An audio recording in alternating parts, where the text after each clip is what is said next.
Hi, I'm Scott, and this is Scott Rod's Wicked Rides. All right, today is update day, which is Saturday this week, and we've got a lot to talk about. So, we started off Monday. The band was actually here. My girlfriend was practicing with the band. They've got a couple new songs that they just released, so they were practicing those. They have a run coming up here the end of the month. I'll get dates. Like I said, I'll try to get a flyer, maybe dates. If I can, I will post it up right here. If not, I will talk about it later. But yeah, Cassie was actually singing with the band. They were over here, everybody but one of the guys. So they did that on Monday. Tuesday I drove, didn't do much Tuesday night. Wednesday I drove again, and then I went out and I grabbed the pressure washer from my girlfriend's mom's house.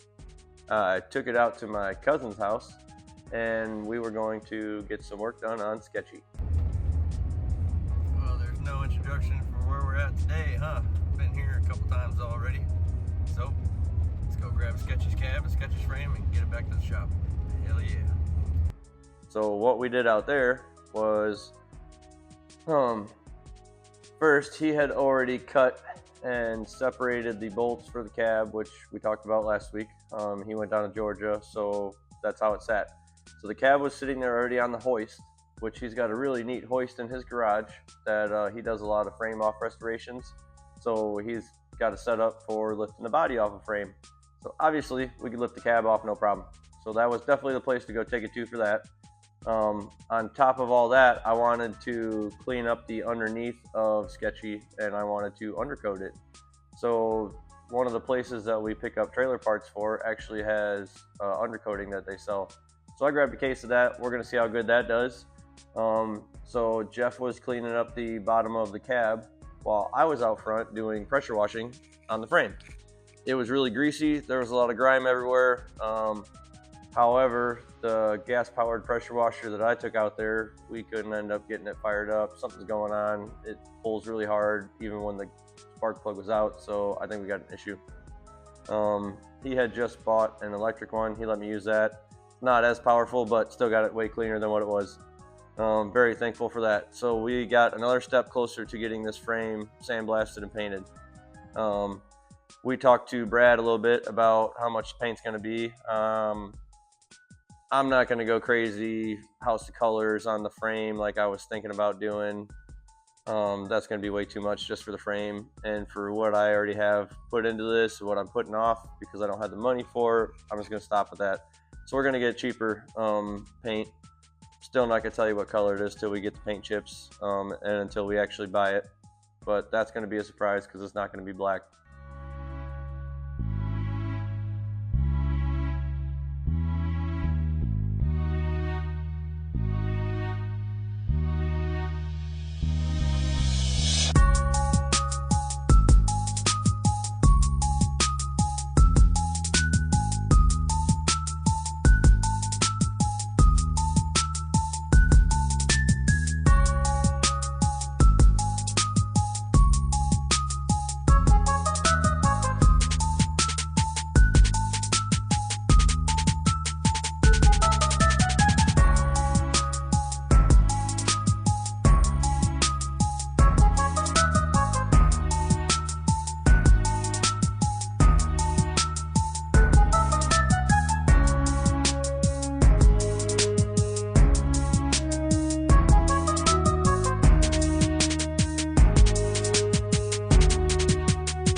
So we got obviously the cab put back on the frame, and then I brought it home.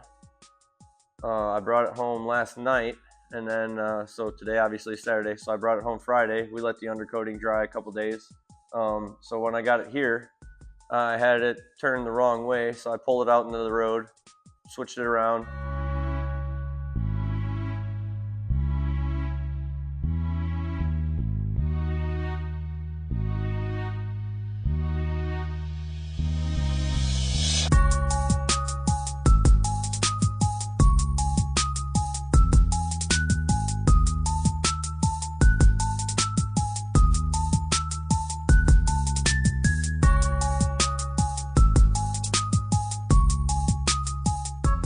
Tucked it in the corner, and now I have the cab sitting behind the camera right now up on jack stands, which that's exactly how I wanted it. I've got some wheels to put on there if I have to move it around at all. If not, then it'll sit right there till the frame's done. Next up, I have to take the cross member off because I didn't want to do that till the cab was off. Make sure there was strength in the front instead of just that little tiny bracket. So we're going to get the cross member separated. We're going to get the rear suspension taken the rest of the way off. And then these big giant brackets are going to be cut all the way off the frame because of the new QA1 suspension. Doesn't need those brackets. I've got another cross member bracket I need to take out. There's another bracket underneath there for like fuel tank, not fuel tank, the catalytic converter heat shield. It's not going to have cats on it because it doesn't have the factory setup on it anymore. It's going to be pretty much for the track, so I'm not going to worry about that too much. So we have that I got to remove still. And then, yeah, we really don't have too much more besides possibly mocking up the new suspension, drilling out all the holes. That way, when it gets painted, I don't have to drill and touch up paint on the fresh stuff. So we'll try and get that all ready to go. And all the cutting, grinding, drilling, welding should be all done before we blast it. And then I'm going to be making a phone call real soon to 2-3 different people that I was told about getting this blasted, how soon, how quick, how much. So if you like what you see, hit that like, subscribe, and notification button because we have new videos coming out every Monday.